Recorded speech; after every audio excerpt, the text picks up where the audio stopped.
they can't even control your information anymore. With social media, you can learn damn near anything. You can go study and research anything. They can't control the information. So I would tell our people to go seek knowledge, seek information, and they can't control where you spend your money at. We have to start spending our money with each other. We have to start supporting each other. We have to support our companies, support our businesses. We have to create businesses. We have to control our culture. You are now tuned in to the St. Clair Speaks Show. What's going on, guys? It's Yahavy David St. Clair Speaks, and you are now tuned in to the St. Clair Speaks Show. You are now tuned in to the St. Clair Speaks Show. Welcome back to the St. Clair Speaks Show podcast. I'm your host, Yahavy St. Clair. I'm sitting with another incredible guest. I'm sitting with Mil the God.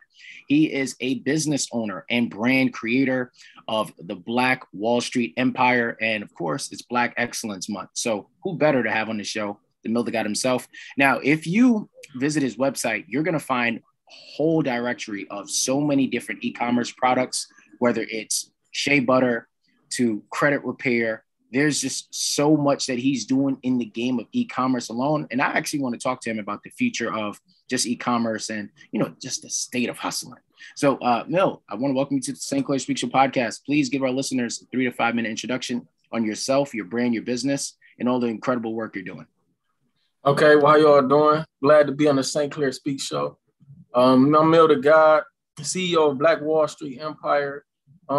Basically, Black Wallstreet Empire is a business/study group that's geared towards economic upliftment and empowerment in the Black community, and also bringing awareness to those of us that are melanated in the Black community.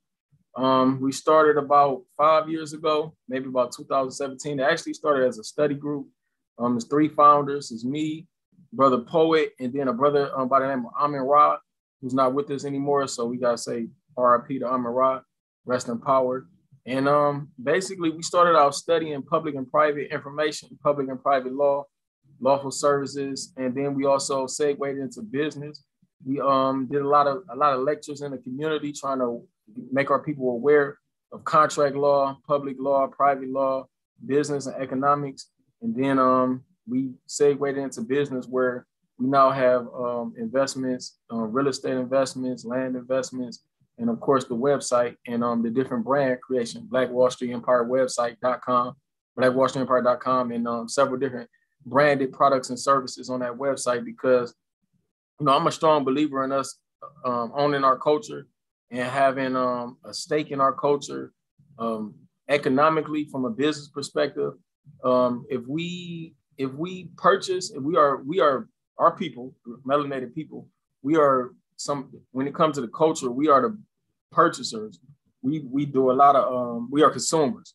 We are the biggest consumer base in America. So I studied the Claude Anderson philosophy. If our people is big in consuming a particular product, we should have a stake in that product, we should have a stake in that industry from a business perspective. So that's why I create brands in the different industries that our people, urban communities is big on spending their money, and we're a big consumer base. So that's how the brands come into it. So we went from we are still a study group, but we get into business and economics. So we all over the place as far as making our community aware, and then, having a stake in our own financial independence as well. Man, first things first, shout outs to you for, bringing more knowledge and awareness to the community with that. It's starting out as a study group. I want to ask you, what is there an age limit? Can younger, up and coming, young boys, younger kids, can they get involved in the study group and be a part of what you guys got going on? We don't have kids in the study group, but yeah. I do. I am a mentor, a youth mentor. I have been a mentor. I've worked in mentorship programs for the youth probably the last 3 to 4 years. And I actually, I'm in Cleveland, Ohio. I'll actually tomorrow start a mentorship program at Glenville High School, which is the worst high school on the east side of Cleveland. So it's I live on the east side of Cleveland. For those who out there in the other cities that don't know, the east side of Cleveland is the Black side, the part of the city where the Black people live at. And Glenville High School is in the neighborhood of St. Clair, which is one of the worst neighborhoods in the city, maybe the worst. So I go into the schools, and I also, work with a lot of different youth organizations to try to bring that information to the youth too. So we don't bring them into the study group, but I take the information to them and also give lectures, for the community too. Pop-up shops. We have pop-up shops. We bring in speakers that speak on different intellectual issues, business-wise, economics, education. So I try to take the information to the youth. So we don't bring them in, but I definitely bring the information to them. Nice. So one of the things I definitely want to push is, of course, the platform. But whenever I have someone like you, when I say someone like you, like someone like you that's really pushing the culture forward, right? I got to ask you these uncomfortable questions. I might be uncomfortable. Might not be. I want to know what is the message behind the movement that you're doing right now? Like, what do you want people to take away from all the work that you guys are pushing? Because obviously, we fast forward 60, 80 years from now, we're long gone, right? So what is the message that you're trying to leave behind with what you guys are creating with the Black Street? Well, I love that question because with me personally, I studied Dr. Claude Anderson. I'm also a vast studier of history. So, I believe in African spirituality. I practice African spirituality. And one thing, the African spirituality, it was the things that our ancestors did and a lot of the moves that they made at the time was really for the community at that current time, but they also wanted to set up the next generation. You know what I'm saying? Like in African spirituality, the culture believes that we are our ancestors and we are our next generation. So with that being said, the message that I want to give to our community is we should control from within. We should control the economics in a place where melanated people live. We should control that from a business perspective. We should control it. And I know everything that I'm doing, I know I'm not going to see it coming to fruition. So that being said, it's for the next generation. Like everything, not everything, but majority of the foundation that we laid down is for the generations that come after us. And that message is definitely economic empowerment, controlling your culture spiritually and economically. And I have a motto, I call it culture and commerce. So like my pop-up shops are called Culture and Commerce. I'm actually doing a documentary called Culture and Commerce. And we should control everything that we do as melanated people spiritually and economically. We should control it. So that's my message to the youth, is to have control over your community spiritually and economically. And when you control things economically, that opens you up for, the education should be controlled by us. The culture should be controlled by the business-wise. We already could set the trends, by the way we dress and all that. So when you control the economics of it, then that sets you up to control everything else. And the education. We have to take back control of our education as well. It's not Sunday, but you preaching. You definitely you preaching. And it's funny because as you're like, man, I got a good question for you, because like as you were touching on a point, I'm looking at your site. I'm like, man, like there's a lot. Of course, you got a lot in the site, but there's a lot of backstory that people don't know, right? So I want to know for you, obviously, before there's goals, there's thoughts, and there's ideas, and we get to this point. So why this line of work? Like what was that transition period for you? Is like, all right, you know what? This is what I want to do. This is what I'm trying to push. Because I'm looking at the credit. Whenever I look at credit, anything credit, I'm thinking generational wealth, I'm thinking legacy, etc. But there's a lack of conversation that goes on in our community, as you know of, when it comes to credit, the consumer laws. We're not having this conversation. Not even just on podcast shows, but in our households as well. At least when I grew up, that conversation wasn't really had. So I get it, but I want you to kind of like push it, because I know my listeners is real diverse, right? So that's why I want you to kind of like take it from here, bro. Take it from here. So you want me to talk about the importance of credit? Yeah, for our culture, credit in the culture. Yeah. Well, your life is attached to a credit score, and it's different factors that go into a credit score. You got 5 factors that factor into not just the score, but how the report look. You got debt to credit ratio. You have previous credit performance, which is pay history. pursuit of credit, which is inquiries. And the other two, I don't remember off the top of my head. But to get into the importance of it, you really pretty much borrowing power, that your ability to be able to borrow, which in the business world is everything, because, in no company, even mainstream corporations weren't able to become powerful corporations without borrowing money. Just the way society is set up. It's a credit-based society, first of all. We live in a credit-based society. The whole society is based off of credit. The economic system, is the actual physical money that's in the system is I think it's like 2% or something like that. The majority of it is a credit base. When you go to a bank, they don't actually have Federal Reserve notes in the bank. They actually, it's money that they put into a computer system. And all of that stuff is based off of credit, your ability or to be able to show them if you have the ability to pay the money back. So that's what credit is. So being that it's a credit-based economy, when we're talking about economic empowerment in our community, we have to understand that concept to be able to borrow the money to invest in whatever we're trying to invest in, whether that be a business, whether that be our schools, whether that be our youth organizations, whatever it is, everything is, it takes an investment for everything to work. So in order to be able to get the capital that it takes to invest, you have to understand credit. The whole economy is based off of credit. If you want to buy a car, they're going to check your credit score. If you want to buy a house, they're going to check your credit score. Of course, if you want to get a credit card, a loan, anytime, they're going to check your credit score. Pretty much everything that you do, they check. Even when you get apartments, like I do CPN numbers. I don't know if a lot of people are familiar with CPN numbers. CPN numbers is basically it stands for credit privacy number. A lot of my business come from people who can't get houses because they don't have the credit to check out. Because even when you go rent a house, rent an apartment, most of the people running your credit score now.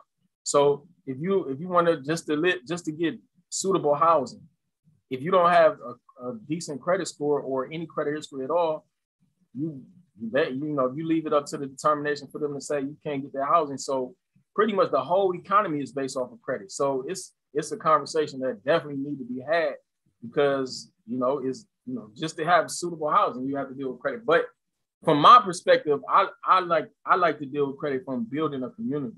A lot of the issues that we have, even those of us that go into business, is we don't have the capital. We are creative people. We're very creative people, and we're intelligent people. But most people don't have the capital that it takes to make their creative ideas come to life. And the credit is the way to get that capital. You know what I'm saying? And, they really don't even discriminate against you. A credit report, it outdoes your race. You know what I'm saying? A lot of times we say we Black, we can't get access to money and things because of that. But if you have a right credit report, they don't really look at your cover. So the whole economy is based off of credit. The system is based off of credit. So that's definitely an important conversation to have. And I'm glad we touched on that, because even before I asked you that, when I asked you about like the youth, that kind of like goes together, like, because look, when I was 13, I wish someone told me what you just said. Yeah, I wish too. I wish somebody told me when I was 13. I took college classes, and I took a few college classes, and I had took a business in college. And I was learning a lot from, basically in business management, they teach you the system of business, how to structure companies and everything. But and one thing they don't teach you in college, when you go to college for business, this is something that's very important for the youth out there and for the parents to tell their kids. When you take these classes, they teach you how to start a business from a clerical perspective. They don't teach you how to start a business economically. And I remember taking these classes and thinking, I'm learning all of this stuff, but how am I going to start? This is before I had the knowledge of credit. And I remember thinking, how am I going to get the money to utilize all of these skills that I'm learning in this class? And that's one thing they don't teach our people. That's private education. And that's one reason why we started the study group, because we want to give the community a private education. You have a public education, and then you have private education. Wealthy people have a private education. They teach their kids a private education. And that's something that's really not known in our community. And credit is a part of that private education, because Robert Kiyosaki is a good reference. Any rich, wealthy person, anybody who has built an empire or organization that's become wealthy, will tell you the utilizing debt and utilizing credit is a very, very important part of them getting to the level that they had to get, economically in that business. So that's something that we really have to get that private education, and they don't teach it in school. I'm glad you just mentioned that, because I want to ask you, I know we're probably going off grid with this one, but what is your take on the future of education now? Because you make a very good point about private education, especially with COVID and, there's parents pulling their kids out of school. So, and also there's a lot of miseducation in there, right? Like they're teaching a lot of wrong, old stuff, man, like unused, like a lot of pointless stuff too, man. I get a little hype about this stuff because it's like, man, again, I just wish someone had this conversation with me X amount of years ago. There's a lot of stuff I wouldn't have done. There's a lot of things I would actually pursue. So what's your state on the future of education? What I would like to see happen is us take control of our education. That we have a lot of opportunities nowadays with the internet being what it is, being like you were part of the gig market with a podcast. We got some of our intellectuals that start online schools now. Boyce Watkins would be one. I don't know if you're familiar with Boyce Watkins, but it's a brother named Boyce Watkins who has something called the Black Business School. So being that we in a digital society now, where pretty much everybody is tuned into something digitally.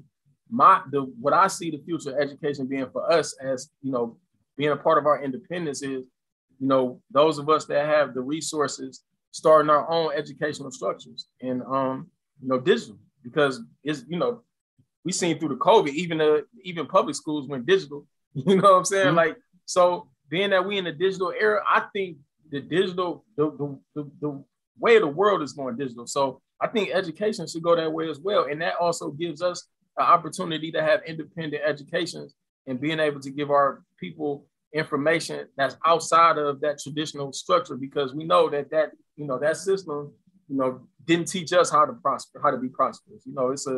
It's a colonial system that's not really geared towards us. So I think that the digital route, I think that that's the future of education, and it gives us a lot of opportunities to educate our own people, being that we have access to those platforms.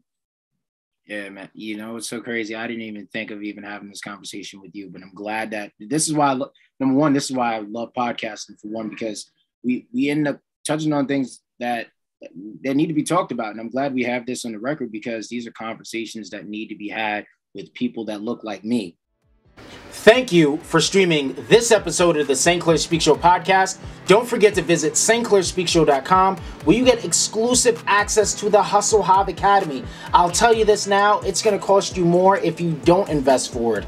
In the Hustle Hive Academy, I dive into all things LinkedIn, how to optimize your profile, how to launch your very own podcast from start to finish, or maybe you're currently a podcast host and you're looking for more incredible guests to interview, or maybe you want to get started in real estate and start building your generational wealth now.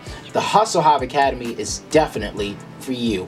When you visit StclairSpeaksShow.com, you could also sign up now for my podcast mastery course. In this mastery course, I touch all things podcasting and how to turn your podcast into a machine to build your brand and scale your business. Visit StclairSpeaksShow.com. Let's get back to this episode. I'm sorry for that, but yeah, all right, let's touch on entrepreneurship. Then I really want to know your take on Black women and entrepreneurship as well. All right. Well, first, entrepreneurship is definitely, if that's in your blood, because everybody can't be an entrepreneur, but it's definitely the route to go if you want to be financially independent. We know, I think 70% of the public live check to check. And for those who like, living check to check, there's nothing wrong with that. But we know financial independence is tied to entrepreneurship. If you look at Forbes 300 list every year, I think 95% of the people on Forbes are entrepreneurs. So, again, it goes back to us controlling our community. Like, you have to be in entrepreneurship. If you like, for 1 second, I'm gonna take the music industry, for example. We got a lot of our youth that want to be rappers, right? That's like the big thing, and there's nothing wrong with that. When I was young, I wanted to be a rapper. That's the biggest influence in the urban community, right? But how many horror stories do we hear about, these artists, selling millions of records and being, known all over the world and not having, having economic problems and being broke, or not really having a lot of money and not really being able to take care of their families after, and they got songs that's being played all over the world. So if we was controlling the business side of the industry, if we was learning that, you know what I'm saying, which is entrepreneurship, those things wouldn't happen. I mean, you're talking about, you know, why do you have to have a record that's selling all over the world and there's some Jewish guy or some white guy that's making all the money off of it? That's business. That's entrepreneurship. So if we was as enthused about being business owners as we are about, you know, being rappers, you know, we could do both. So I just said that to say entrepreneurship is your key to independence. Now, as far as women doing it, I think that women earlier they're more mature than men. I think that, you know, women when they're younger are more mature than men, and I think they get it from a maturity perspective. Whereas a young man, like I said, mostly they looking at the entertainment industry or they looking at sports. You know what I'm saying? So that's really where the focus of most young men, I think, from my experience dealing with the youth. Most young men, they focus on entertainment and sports. And we know that majority of the people that go into sports and entertainment is not going to, you know, like, you know, just not, the odds say that you're not going to be able to succeed in that because, you know, the numbers are so small. You know, they only take the best of the best in sports, and then in entertainment, you know, everybody can't be a rapper. Everybody can't be an actor. Everybody can't, you know. So I think at a young age, women are more, you know, they have more focus on what they want to become or the things that they want to do in life. And also, I think because women are usually the ones that's nurturing a child and raising a child, I think a lot of times they pushed into life faster than a man is. Whereas a man, you know, unfortunately, a lot of men have kids, but they're not really hands-on in that process and raising a child. So I think the woman, she get it early. You know, she gotta make it happen early because she got another, you know, a child to care for. So I think that's like if you just think of it from like developing to become an entrepreneur, I think their development is pushed in that direction earlier. Whereas young men probably don't get pushed in that direction until later in life when they realize it's time to make it happen. So I think that kind of like play into why you have more women, you know, pursuing the entrepreneurial route than maybe the men. But that would be my take on it. But I think it's beautiful. I think, you know, all over the board, I think it's beautiful. And one last point I would definitely throw in, women, like when it comes to definitely speaking to women and entrepreneurs, but like kind of like niche into Black entrepreneur women, they create this culture of just support. It's just automatic. I see it a lot in Clubhouse, especially, right? Where they have a lot of like women empowerment rooms and, you know, women this and women that about entrepreneurship and just kind of like just really just pushing their message. And I love how they create this community of just support for each other. And they constantly push that. I love that. I want to ask you this. This is a really good one for you. This is a quick question. I have another one for you. Top 3 influences for you.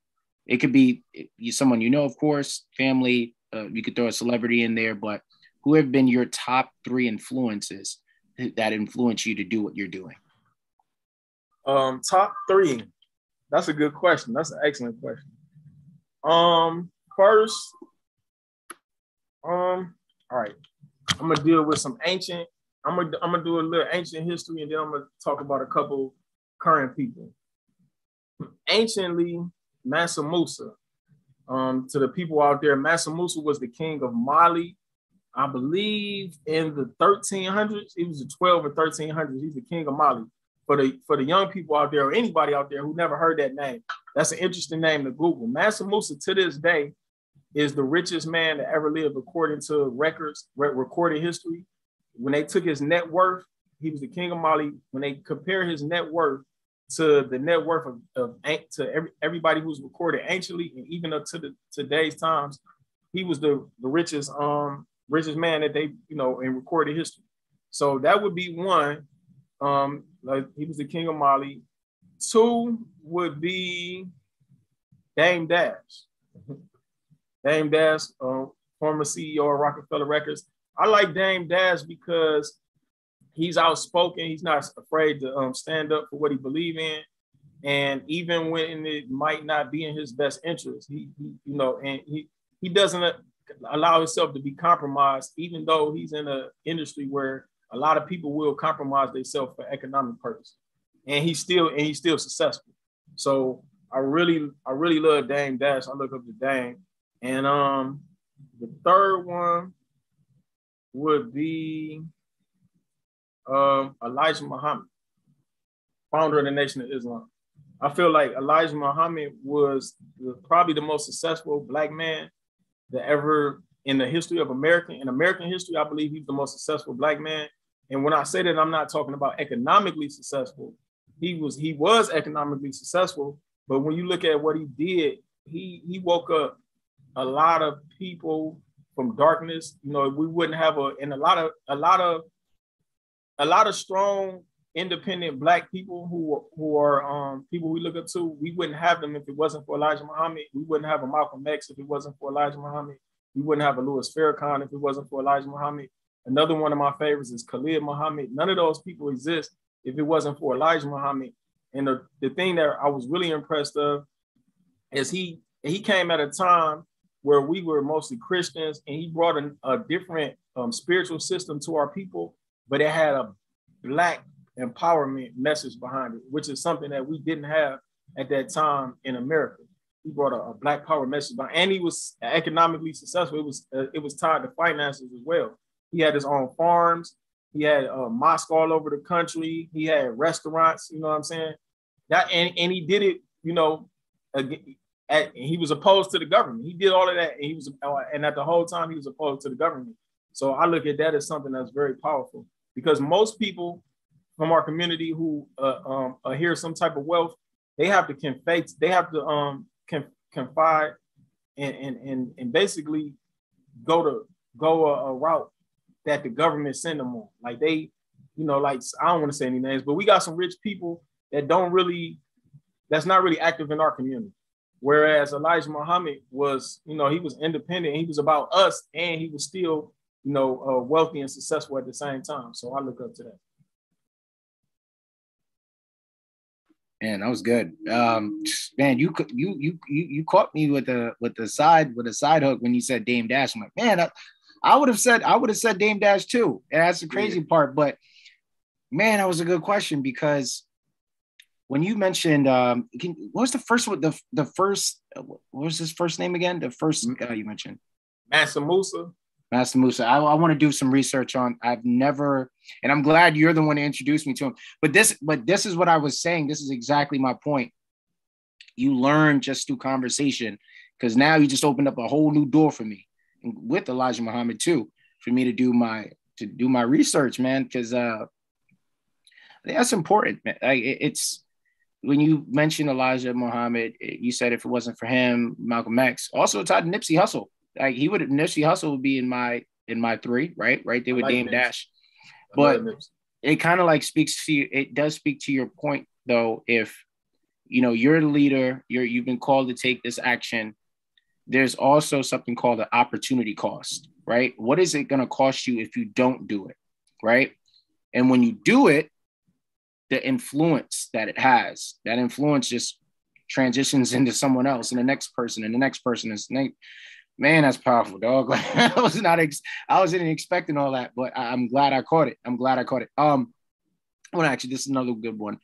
What have been some teachable moments for you with the work that you're doing? Because like with me, it's like a teachable moment is like when someone just puts me up on game by just answering a question. I'm like, wait, I didn't know about these dudes. Like, hold on, let me do my research. Yeah. So for you, what have been some teachable moments?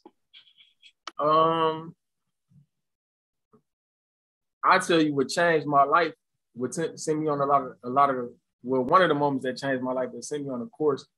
I was reading, or I was actually listening to a podcast. Like that's why podcasts are important. And it's a brother named Corey P. Smith. And he was on the podcast and he was on the interview. And he wrote a couple of books. He actually wrote a couple of books that I studied to, you know, learn how to repair credit. He wrote a book called The Conspiracy of Credit and a book called the unbreakable laws of business credit, conspiracy of credit, and what the credit bureaus don't want you to know, or something like that. But anyway, he said something. He was talking about business and economics. He said it's easier to borrow $1 million than it is to make $1 million. And that was something that caught my attention when he said it, it made me get focused and serious about the whole credit game when he said that, because I said, dang, because I haven't made $1 million yet, but I've always wanted $1 million. I always wanted to be rich and powerful. And when he said that, it caught me, and I said, wow, that's right. It's the most money I've ever had in my life has always came from borrowing. Now, of course, you don't just borrow money and then just splurge and spend it. It's about leverage. It's about borrowing money, investing it to be able to make it back. But that was an aha moment for me when he said that. I said, that's right. It's easier to borrow $1 million than it is to make $1 million. So that sent me that confirmed the entrepreneur route for me. And then reading the Powernomics by Dr. Claude Anderson. That's someone else I look up to. He has a book called Powernomics. Dr. Claude Anderson is like probably the best Black economist, definitely in America. And he wrote a book called Powernomics. And reading that book, he talked about, how money stay in the Black community 6 hours. And in the Jewish community, I think it turned over 22 times. I think in the Asian community, it might turn over like 16 times or something like that. The white community turned over 8 times. The least amount money turned over was 6 times. And I think that was the Latino community, but it's 6 hours in the Black community. And that was something I was like, wow, if we just spend our money with each other, we could create millionaires overnight. So that makes me want to educate, because, that's a lack of education. So that makes me want to educate our people. And it's easier to educate young people than it is to educate older people. So I concentrate on the youth. Yo, man, this is really good. This is really good. Yo, man, I feel like I gotta let that one breathe for a little bit. Like, it's true. Like, it's much easier to borrow than it is to make it. And you touched on like the L word, right? Leverage, the leverage and loans. Those two. But yeah, it's easier now to be a millionaire now than it was 20 years ago. 10 times easier. 10 times. Like, people are becoming millionaires overnight through NFTs and crypto. That's the next thing I'm getting into. NFT. It's so crazy because I'm pretty sure you're familiar with Earn Your Leisure podcast, and you mentioned podcasting. Man, like, I love this, man. I'm just so proud of my people, man. I'm just so proud. Like, we just connected. We just met, man. I'm so proud of you. I'm so proud because. Proud of you too. I love your podcast. I'm so proud because you really, number one thing you just did was you made education exciting. If you didn't know, like, as you said, like, if you were unfamiliar with something, you said, I'm gonna educate myself. I'm like, you're going back to the drawing board. You're doing these things. But in the process of you doing it, you're teaching people. You created this study group that turned into a community. Now that community is the culture. And in your last point, like educating the youth, spending time with the youth. Because, of course, if I was a 50-year-old man and you're trying to, put me up on game, I'm stuck in my ways for 50 years. I'm not listening. Mm-hmm. Hey, young, they're going to call you young and they're not listening. But when you break it down to the next generation, it makes sense. Like, when I go back into high schools and I speak, I'm like, look, I skipped college. I took the quote unquote break. Don't break. That's procrastinating, all that. But I say that to say this, it's important because success leaves clues. And when I asked you about, and I love the question, man, that was such a good question about your top 3 influences.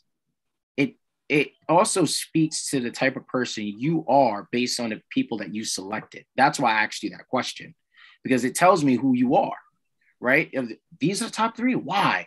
When you broke it down, I'm like, that makes sense. So there was a lot of talking points that we mentioned, right? Like, throughout this episode. If there's one thing you want the listeners to take away, what is it? One thing I want listeners to take away is go to my website. No, I'm just No, but y'all should go to my website. I got cologne, perfume, the Sister 7 perfume, King Rock cologne. But the one thing I want to take away for us, I really want Black people to understand that we have more power than we realize we have. You know, it's one thing that they'll never be able to do, no matter what people do, is they can't control who you spend your money with. They can't control what you watch, where you go to get information. You know, education is so important. You know, knowledge is power. That phrase will never play out. Knowledge is power. Most people, power come from what they know and what they don't know. And, you know, in our community, we were miseducated for a long time.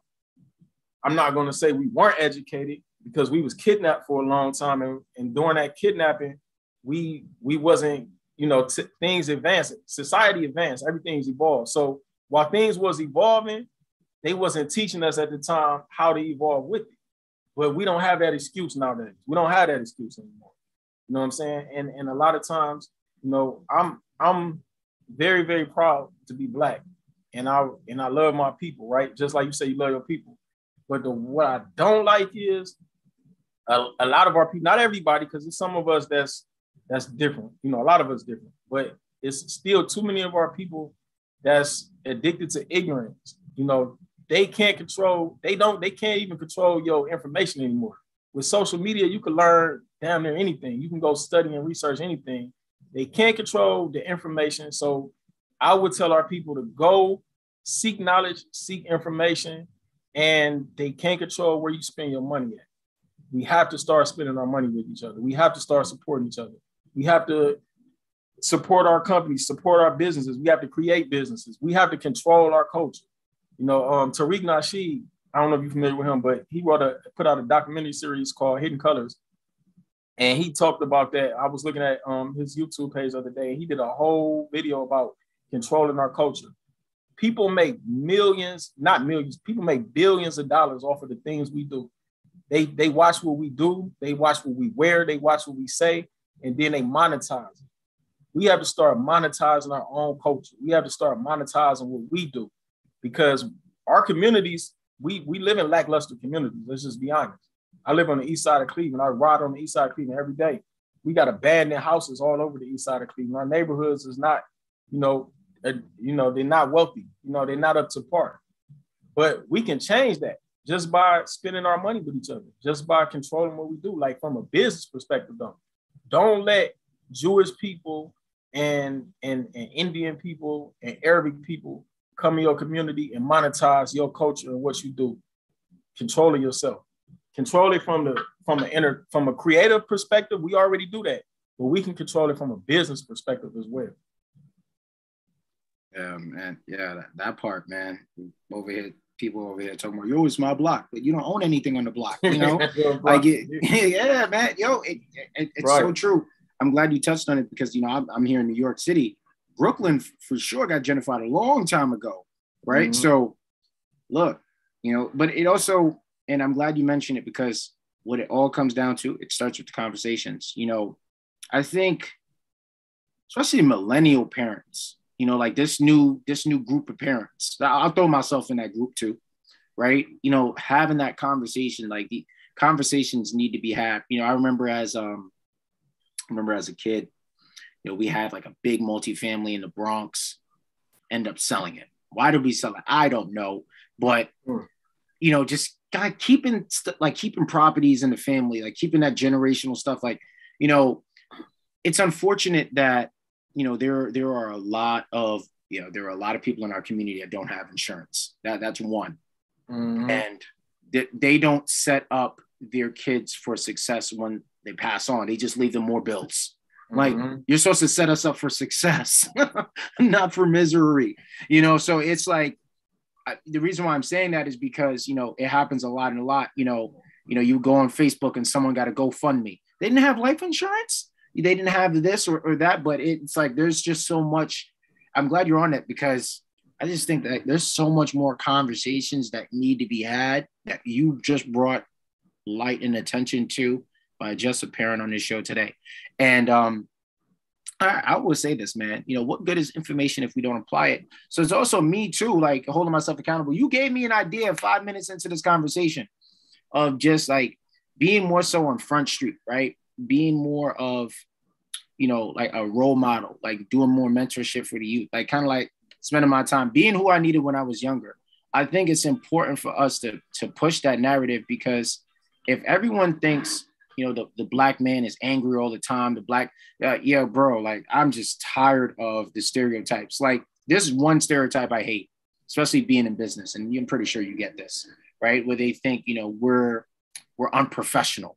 Like we're not always on time.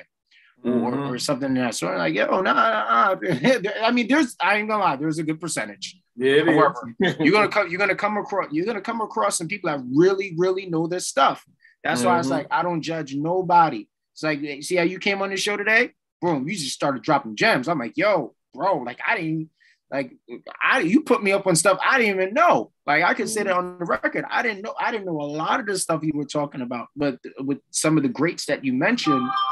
But what that does for me, again, this is why I get so excited about this, is because you just opened a whole new door just by coming on here telling your story. And this is why telling stories is important, because you never know the ripple effect of your influence until you start to influence. So I want to give you props and praise on that. But before we end off, please shout out your social media. Where can we...